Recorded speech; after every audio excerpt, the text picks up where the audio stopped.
GOAT, Sony's answer to the success of Zootopia and the bad guys. I'll be honest, I saw the poster, some images of the trailers, and I decided to wait till this movie hit the streaming services. Was I mistaken in doing so? Let's find out. Directed by Tyree Dillehay and produced by both Rodney Rothman from Spider-Man Into the Spider-Verse and Stephen Curry, the basketball player, GOAT is a 2026 sports comedy animated film about Will Harris, voiced by Caleb McLachlan, a goat in a world of anthropomorphic animals. Will was inspired by his idol, the panther Jet Fillmore, voiced by Gabrielle Union, into becoming a rollerball player, and nothing will stop him from trying. Except the fact that rollerball is a violent sport only played by large creatures. Things get worse with the fact that the Violent Thorns, his favorite team, are in a slump and are a bunch of losers. Yeah, this is a basic cookie cutter premise of an underdog sports movie. If you've seen one, you've seen them all. On the visuals aspect, this movie starts interesting and strong. GOAT feels like an attempt to counter Disney's Zootopia directly, both in style, aesthetics, and color scheme. For example, Zootopia is truly pristine, clean and bright, even if it slums and back alleys. Vineland, the setting for the majority of GOAT, is the opposite. Everything is grimy, making it look like people actually live in these spots instead of being a park attraction. And this impression is cemented by the art style that uses an earth tone palette, focusing on brown and green, with a darker shade all over. The style does look as if it was taken directly from Across the Spider-Verse and having the watercolors cranked up to 11 and a camera that makes it feel as if every single shot could be an art picture. Not bad. Light sources also act as a weird tint to further push the contrasts in specific scenes in ways that also reminded me a lot of The Wild Robot. It never reaches the levels of DreamWorks' artistic panache, but it has good moments. The designs are also another interesting point. While Zootopia uses circles as a base to make rounded characters, GOAT uses squares. Everyone looks somewhat blocky and with exaggerated proportions, which also reminded me of Teenage Mutant Ninja Turtles Mutant Mayhem, but the designs never get that ugly. One thing that I especially liked is that here characters often switch between quadruped in a more real-life animal behavior and stance and back at being bipeds at the drop of a hat, leaning more in their cartoonish nature instead of pretending that everything is realistic. This weird soup of inspirations worked as a double-edged sword, but still in GOAT's favor. It's distinctive and strong enough to give the movies its own flavor, though it's not as distinctive enough to make people not feel as if it was made by DreamWorks instead of Sony. And there's also a big problem with product placement here. As I said before, characters switch from anthropomorphic to a more animal-like in a flick of a hat, but all the sneakers are human in design. That by itself isn't that big of a deal and could be easily tolerated, except, well, how in your face the product placement gets to the point of being immersion shattering. But overall, I'd say it's a positive. So, how well does the movie uses this pretty and interesting visual? Not well, as it turns out. This is just as interesting as the visuals because the animation and the acting heralds the positives and the negatives of the whole movie. I sincerely, honestly don't know why and where this broken frame rate trend started. I don't know why people use it, because it's retro, artistic, anyway.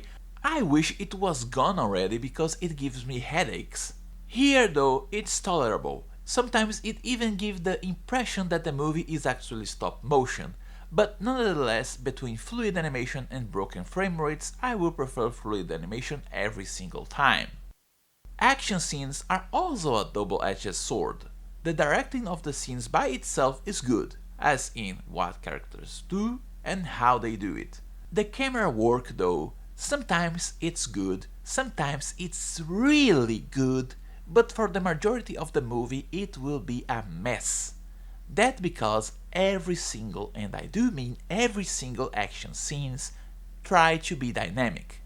The camera wobbles back and forth, limbs are stretched as if it was an action anime, quick cuts to different camera angles, When it works, it does so really well with really fluid and creative action, for example switching to the first person view of the opponent.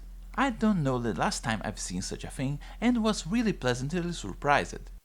It shows a lot of visual creativity and control over the action, and I wish more movies were experimental with the camera during actions such as this one. The problem is that it never stops. Every single action, no matter how small, has different sudden shifts and tricks, sometimes making things downright hard to see, but most of the time preventing the viewer from properly taking in the effects and enjoying them. And this rush will be seen through the whole movie. Just a second, Mr. Sunday wants to give his opinion.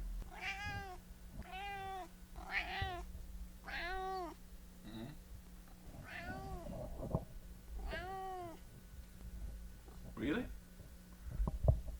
Are you serious? Wow. Yeah, that's a lot. Really? I see. Now back to the review. It's an exaggeration that borders despair, and thus it's rare when a scene is just allowed to breathe. Everything is hyper, bulging eyes, twirly camera, screams and cartoonish motions in a frantic pace to the point that the viewer can end dulled. Yes, the pacing of this movie isn't good. It's nothing abysmal, but there is a noticeable issue. The start is slow, taking its time with longer shots, but from the middle of the movie onwards things get so rushed the movie starts trampling over its own plot points, but that's for the writing. Now, sports movies are a special kind of niche that needs to be dealt with carefully. By their very nature, they are rather inflexible. You have your sports protagonists or team of protagonists. More often than not, they are underdogs, so the viewers can be inspired by how they get through their hurdles and their climb from the rag to riches. And through grit and willpower, they beat the champions and win at the end, or very rarely not win. Having different points of view isn't unheard of, but far, far rarer. So, more often than not, you either lean into this formula and try to make something cozy or inspiring, like Rocky. Yes, Rocky is a sports movie. Or spoof it to hell, like Shaolin Soccer or Dodgeball. If you can dodge a wrench, you can dodge a ball. What? Thus, this is why I consider sports movies the ultimate challenge for a creative team. You have to pick a very, very stale and already overdone style of story and make it interesting. Difficulty also depends on what kind of sport you are going for, because you have to keep in mind people who don't know the rules of the game. Thus, the creative team has to choose. Is the movie about something absurdly simple like boxing or dodgeball, or more globally known like soccer? If it's a more complex sport, they have to either stop and explain the rules of the game or focus only on the fans of this game in particular. GOAT chose to do everything at the same time. He chose poorly. And as usual with modern movies, the fetish for underdogs was also cranked up to 11. I'm honestly starting to hate the underdog trope due to how often and how misused it is. Anyway, so this is the story of Will, a poor goat in a poor district who, in the first 5 minutes of the movie, talks about his love for the game of Warball, which is a more violent basketball, and how he's going to be the best Pokemon trainer, I mean how he's going to be in the court. Yeah, everybody and their mother who have seen at least one of these movies will know how things will turn out and how they will go. In fact, normally I talk about the story first and then jump to characterization, but since the story of this movie is so absurdly obvious, I've flipped things out. Will is the stereotypical rag to riches protagonist. He had a mom who loved him very much until she was suddenly hit with the dead mom syndrome, in order to keep the underdog gauge up. I gotta pump those numbers up. Those are rookie numbers in this racket. His dad is non-existent. Wait. Did this movie reinforce the stereotype of the absent father? Anyway, moving on. He lives in a garage owned by a hamster who can't keep his pants up. But more on the joke whiplash later. Works at a cafe where his mother used to work at, and right from the get-go we see how much the underdog infection is starting to seep into the gears. So, the owner of the cafe is a secondary mother figure to Will. Yet, he doesn't get paid enough to live in a shanty garage and is soon kicked out. He's a goat, she's an alpaca. Both species have similar pupils and range of vision, but Will is the one with the I see everything trick. These may be seen like irrelevant details and I'm looking like a nagging ass, but these are symptoms of a larger problem.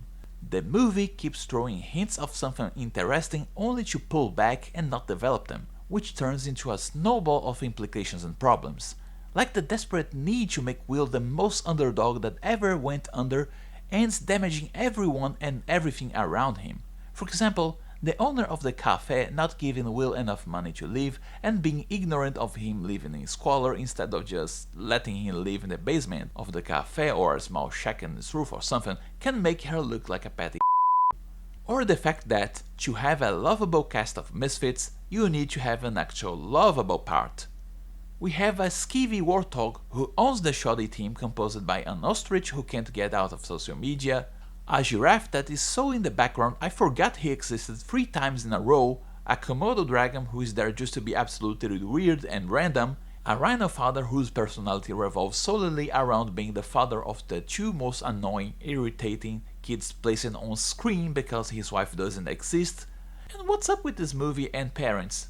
The only couple is the hamster guy and we never see his wife. Anyway, moving on. The coach who does nothing and Jet, the panther with a whole mountain on her shoulder instead of a chip. And at best they are annoying and forgettable. And at worst, in any normal sports movie, these people would be just well-meaning losers with problems. Sometimes they wouldn't like the newcomer, so camaraderie may be forged through fire. Here, nearly everyone is such a massive, petty I kept asking myself, why does Will keeps up with this? Every 5 minutes, because of the level of abuse they dish. Yet, to keep the movie moving, Will just has a comedic reaction and is instantly fine soon after. His idol tries to eat him, he's fine! So, can just animals eat each other? Is there a police or something? I would genuinely, honestly like to know these details, but the movie refuses to flesh them out. It feels as if it's drawing from the Wild Robot casual approach to murder, but just using it for gags instead of ingraining it with the story. And this hurdle will be a big problem for the pacing, but one step at a time. Let's stay within characterization for now. I actually liked main attraction. He's the perennial sports movie villain used well. He's vain, idiotic. After winning from the Thorns again, he shows up challenging everyone around him, so only for Will to step up. While other movies nowadays would be too afraid of making the villain an actual threat, this scene shows that he can back up his mock talk, correctly identifying Will's style play and completely countering him. Sure, his career would take a serious hit after nearly losing to a complete newbie 2 sizes down, but at least the movie shows that he can try to counter strategies. Last but not least, Jet, the deuteragonist, and this movie's biggest problem. Did you know that Jet's arc is about her possible retirement? The writers thought that you may miss it, so the movie won't shut up about it. Every single second she's by herself, someone mentions how she could retire, how she should retire, and she only pushes back saying that she's fine. This could result in a wonderful moment where she just explodes back, but all that comes from this is that she whines about haters, then leading to her obligatory breakup with the team. Her personality doesn't leave the boundaries of her archetype. She's hostile and extremely bitter to everyone due to the world being hostile to her, and mellows out after the inevitable clash.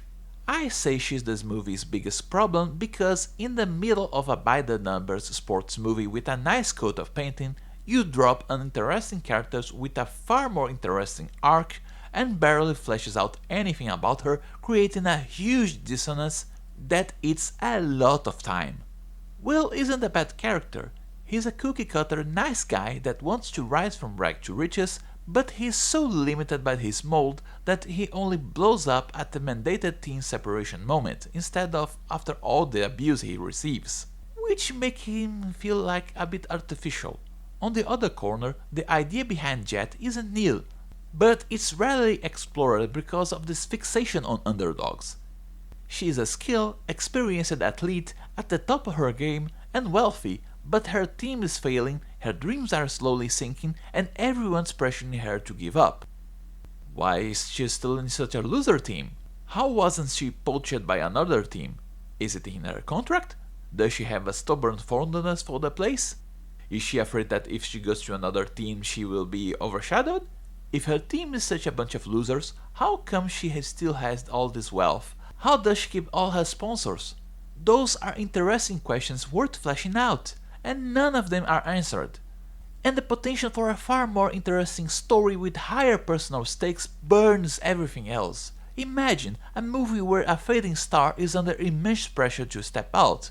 Her team is failing and she's getting more desperate to keep things up while at the same time pushing people away. And out of nowhere, they announce her replacement, and instead of being someone worthy, it's just a goat. She lashes out, of course, tries to sabotage the kid, but the Will won't give up, which just makes her more desperate, only for her to realize that Will isn't a threat, and in fact she has been lashing out against her biggest fan all along. There was a lot more to be said, like how the industry treats athletes, how her loving fans are now talking about her like a broken toy, and so on.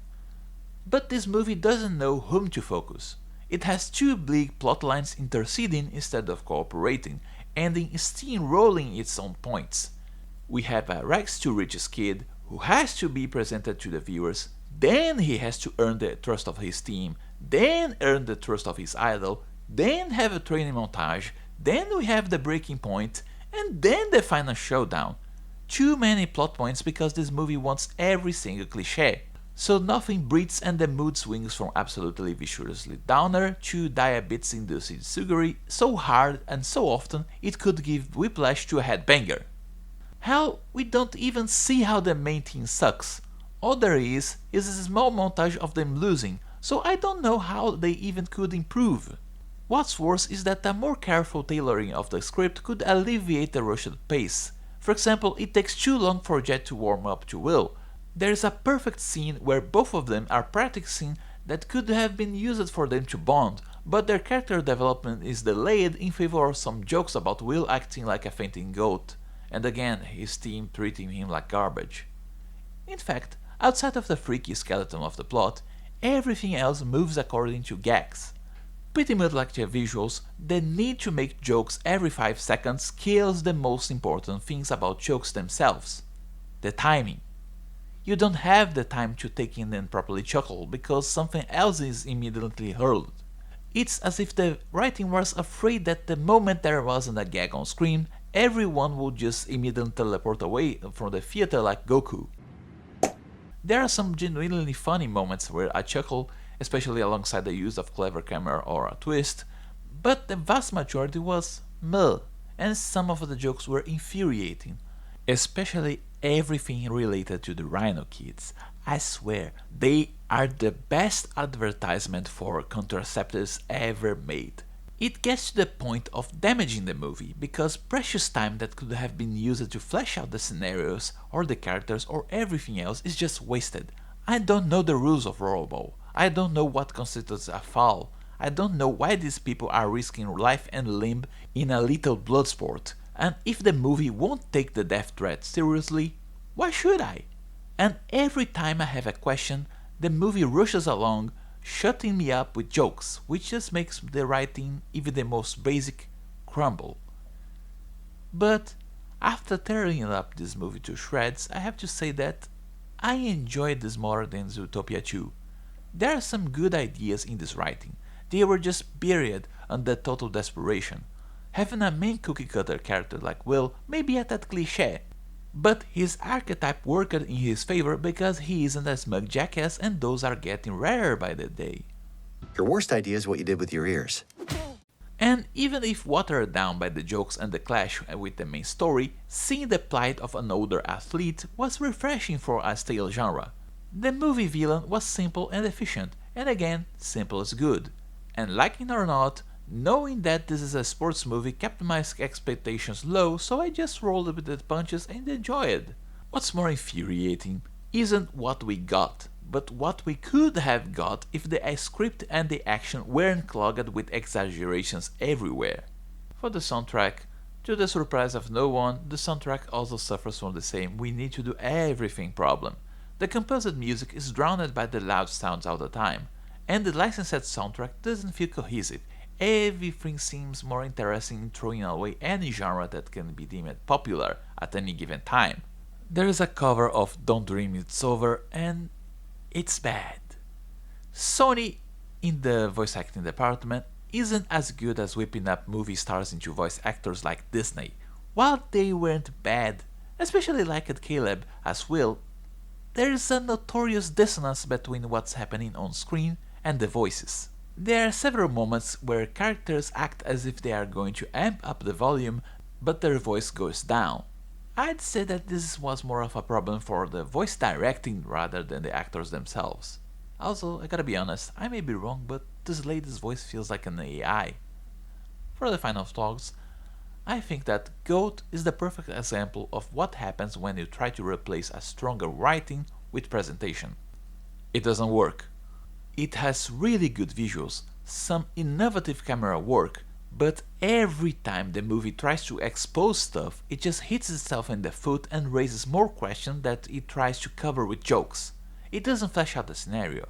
The result is a constant "don't think about it," and the movie basically crashes upon itself. All said and done, could be worse. Could be much, much worse.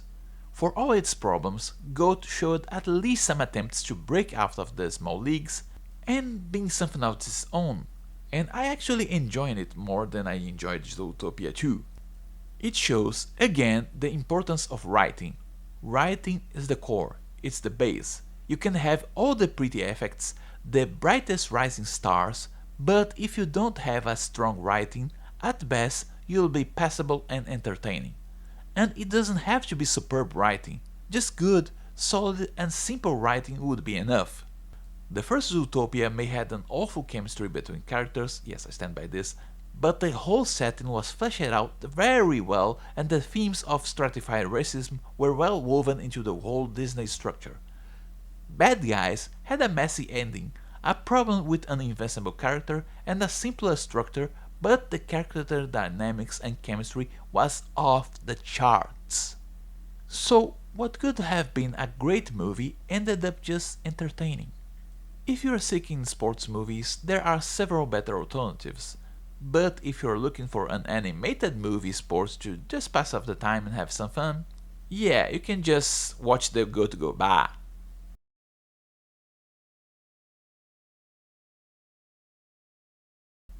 For the spoilers, the gist of the plot is the Thorns team is messed up. Will wants to join the Thorns, Flo, the team's owner, accepts Will because they need a sixth player. The whole team acts like dicks to Will until he helps them score his first victory. But Jet still hates him, hates her team, and her team also hates her. Generally, sports movies untangle the mutual hatred as a whole so they can focus on the training and the bonding, but since this doesn't happen, we don't see any more of the characters besides their basic traits, nor how they could be useful outside of the arena. For example, the ostrich has a social media addiction problem. She could have given good hints to Will on how he improves his online image. The coach is another example, just there for the sake of a gag, often have someone meek exploding into an imposing figure, thus denying the chance of fleshing out the scenario further. He could be part of Jet's apology arc, instead of a setting gag. Jet could have been to chase the guy and ask forgiveness more directly, and he could in turn reveal part of why he got out of the team. If you want a small but memorable and impactful scene, he could be found in a local school training the new kids. Or if you want a twist, he could have been the background janitor suddenly revealing himself to be the team's coach and acting as a janitor just because he has to be there and wants to be useful. And when finally everyone gets along, there is the obligatory breakup moment. In most sports movies, this only happens if the team was in good terms from the get-go because that's used to create tension. But this movie already had a ton of tension, making this just a gigantic waste of time. So, Flo, the team's owner, hired Will because she believed that the team getting a new player would elevate the media status. And she's right. So far so good. The problem starts that, before a crucial match, she reveals to Jet that she sold the team. Okay, still good. And that the new owners don't want anybody of the team? How does even that work? You buy a team because of either the branch or the roster. The brand was a bust and we don't see it getting lifted besides a shitty promo. If she had said that the new owners only wanted Jet and Will, this would be something else and doable. The drama coming from both players starting to see their team as friends. But everyone out? This is just like asking for a burger and just eating the buns. And Flo trying to sabotage Jet also makes no sense. If the deal was complete, she has no business being there, and if the deal wasn't complete, her making the Thorns lose only devaluates her own assets. This could have been fleshed out further, like the classic bat between team owner and manager. But nope, she just strolls away, because this is a setup for another joke. Yes, I told you that the joking faction was serious here. In the end, Flo only gets beaten up by the Rhino twins. Yeah, that's it. That's her punishment. She still got all the money from selling the Thorns. It's as if the movie forgot about her and put her back on the last second. But anyway, returning. Will hears everything. Jet tells him not to tell this to the other players because this will utterly destroy their morale, and she's right. Will tells everyone anyways, Jet panics and steamrolls her teammates in order to ensure a victory, and guess what? This is on Will. He knows Jet is desperate to win, he could have seen her panicking, and when he opened his mouth the morale did tank, pushing Jet into desperation, yet the narrative piles this only on Jet. We get the apology tour, except that in this case they are all fired. There will be no place to return to. They'd have to talk either to Flo or the new team owners. The movie sets up this plot point and immediately steamrolls over it. To set up a joke, because turns out Modo, the weird lizard, is the new team owner. He got it in a poker game. But to set this as a joke, this is revealed only in the last second. This is what I meant when a good doctoring of the script could have made things insanely better. Making Modo go after the team's owners and win the team back could have been infinitely more interesting than just setting up a cheap gag. This would give the other team members some attention, and he arrives to deliver a heroic second wind at the time of desperation. Want to properly punish Flo? Make her lose everything on a bet. Done. This is one of the reasons why I say that simple is good and that making a sports stories is deceptively hard. It's a downright congealed genre, but the staples are there for a reason, and if you move them not knowing what they do, the result is at best loss of precious time, or worse, sinking your whole work. Well, that's all for today, thank you very much and see you all next time. Remember to like and subscribe.